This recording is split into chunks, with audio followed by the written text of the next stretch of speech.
নমস্কার বন্ধুরা, আমার রান্নাঘরে সবাইকে স্বাগত। ঝিঙে খেয়ে একদম বোর হয়ে গেছো? ঝিঙে খেতে একদমই ভাল লাগছে না? বাড়ির সবাই বলছে ওই একই রান্না খেতে আর ভালো লাগছে না? আজকে ঝিঙের একটা অন্যরকম রেসিপি তৈরি করেছি, আশা করি তোমাদের ভালো লাগবে। তো চলো দেরি করব না, কিভাবে বানিয়েছি সেটা দেখে নিই। প্রথমেই আমি এখানে 500 গ্রাম মতো আমি এখানে ঝিঙে নিয়েছি। ঝিঙেগুলো কিন্তু অবশ্যই কচি নিতে হবে, কচি ঝিঙে নিলেই এই রান্নাটা বেশি ভালো খেতে হয়। তো ঝিঙেগুলো আমি আগেই ধুয়ে পরিষ্কার করে কেটে রেখে দিয়েছিলাম।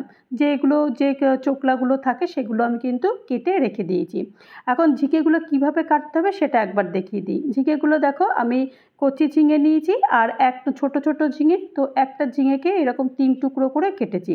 বেশি ছোট করিনি, আবার একদম যে খুব বড় সেটাও করিনি, মোটামুটি মিডিয়াম সাইজের এই যে ঝিঙেগুলো কেটে রেখেছি। গ্যাসে কড়াই বসিয়ে দিয়েছি, বসিয়ে দিয়ে এই 2 চামচ মতো সর্ষের তেল গরম করতে দিয়ে দিয়েছি। সর্ষের তেল গরম হয়ে গেলে তারপরে এখানে একটা শুকনো লঙ্কা আর হাফ চামচ কালো জিরে ফোড়ন দিয়েছি। দিয়ে দেওয়ার পরে তারপরে যে ঝিঙেগুলো কেটে রেখেছি সেই ঝিঙেগুলো পুরোটাই দিয়ে দিয়েছি। ঝিঙেগুলো এখন একটু ভালো করে ভেজে নেব, কারণ ঝিঙের মধ্যে অনেকটাই জল থাকে, আর এইটা একটু ফুল ফ্লেমে রান্না করলে তাহলে ভালো হবে। কারণ ফুল ফ্লেমে রান্না করলে তাহলে ঝিঙে থেকে একদম খুব চটজলদি একদম যে জলটা বেরিয়ে আসে সেই জলটা বেরোবে না। তো সেই কারণে নুনটা না দেওয়া পর্যন্ত এটাকে ভালো করে একটু নেড়ে নিতে হবে, যাতে করে মানে প্রথমেই যেন জলটা না বেরোয়, কারণ ঝিঙে তো রান্না করতে করতে জলটা বেরিয়ে যায়। তো সেই কারণে প্রথমে নুনটা দেব না। এখন নুনটা দেব, পরিমাণ মতো নুন দিয়ে দিয়েছি, আর হাফ চামচ মতো এখানে হলুদ গুঁড়ো দিয়ে দিয়েছি, আর হাফ চামচ মতো এখানে কাশ্মীরি লাল লঙ্কার গুঁড়ো দিয়েছি। রঙটা হবে ভালো লাগবে দেখতে। তো এখন এটাকে ভালো করে আরেকবার নাড়বো, কারণ নুনটা দিয়েছি, এখন একটু হয়তো নাড়তে নাড়তে হয়তো ঝিঙেটার থেকে জলটা বেরিয়েও যেতে পারে। তো সেই কারণে একটু এটা কিন্তু ফুল ফ্লেমেই এটা আমি রান্না করে দিচ্ছি। একটু ঢাকনাটা দিয়ে দিয়েছিলাম যাতে করে ঝিঙে থেকে যতটা জল বেরোয় ততটা বেরিয়ে যাবে। তো দেখো, ঢাকনাটা দেওয়াতে কিন্তু একটুখানি জলটা বেরিয়েও গেছে। তো এইটুকু জল বেরোলে কোনো ক্ষতি নেই। তো এখন আমি একটা মশলা তৈরি করব। এখানে আমি এই 1 ইঞ্চি মতো আদা দিয়ে দিয়েছি, এই 5-7টা মতো এখানে কাজু দিয়েছি, 1 চামচ জিরে দিয়েছি, 1 চামচ পোস্ত দিয়েছি, আর 2টো কাঁচা লঙ্কা দিয়েছি, আর সামান্য একটু জল দিয়েছি। দিয়ে এটাকে ভালো করে পেস্ট তৈরি করে নিয়েছি। সেই পেস্টটাই এখন দিয়ে দিচ্ছি।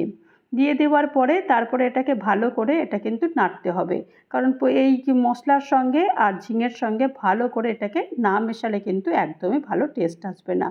এই রকম করে তোমরা কিন্তু রান্না করে দেখতে পারো, কারণ একইভাবে ঝিঙে খেতে খেতে সত্যি সবারই মানে ভালো লাগে না। আর ঝিঙে তো প্রায় এখন শেষের মুখের দিকে, ঝিঙে এখন অনেক সময় পাওয়াও যাচ্ছে না বাজারে। তো সেই কারণে ঝিঙে এইভাবে রান্না করলে আমার মনে হয় বাড়ির লোকের সবারই কিন্তু বেশ ভালো লাগবে খেতে। তো ঝিঙেটাকে ভালো করে এটাকে নাড়াচাড়া করতে হবে, যাতে করে ঝিঙের মধ্যে মশলা পুরো একদম ঢুকে যায়। আর মশলার মধ্যে পুরো মশলা ঢুকলেই তো তবেই তো বেশ খেতে ভালো হবে। তো দেখো, এখন কিন্তু তেলটা বেরিয়ে গেছে। যতক্ষণ পর্যন্ত না তেলটা বেরোবে ততক্ষণ পর্যন্ত এইভাবে নাড়তে হবে। তেলটা বেরিয়ে যাওয়ার পর তারপরে পরিমাণ মতো জল দিতে হবে। জলটা একদমই কম পরিমাণ দিতে হবে, বেশি দিতে হবে না, কারণ ঝিঙে থেকে এমনিতেই জল বেরোবে, সেই কারণে বেশি জল দেওয়ার দরকার নেই। আর যেহেতু নিরামিষ রান্না, সেহেতু একটু মিষ্টি না দিলে ভালোই লাগে না, তাই একটু হাফ চামচ মতো একটু চিনি দিয়ে দিয়েছি। যারা চিনি খাবে না তারা নাও দিতে পারে, তারা এটা স্কিপ করে যাবে। ঢাকনাটা দিয়ে দিয়েছি। ঢাকনাটা দিয়ে দেওয়ার পরে তারপরে ঢাকনা খুলেও দিয়েছি, কারণ ঝিঙে খুব তাড়াতাড়ি হয়ে যায়, সেই কারণে বেশিক্ষণ ঢাকনা দেওয়ার কোনো প্রয়োজন নেই।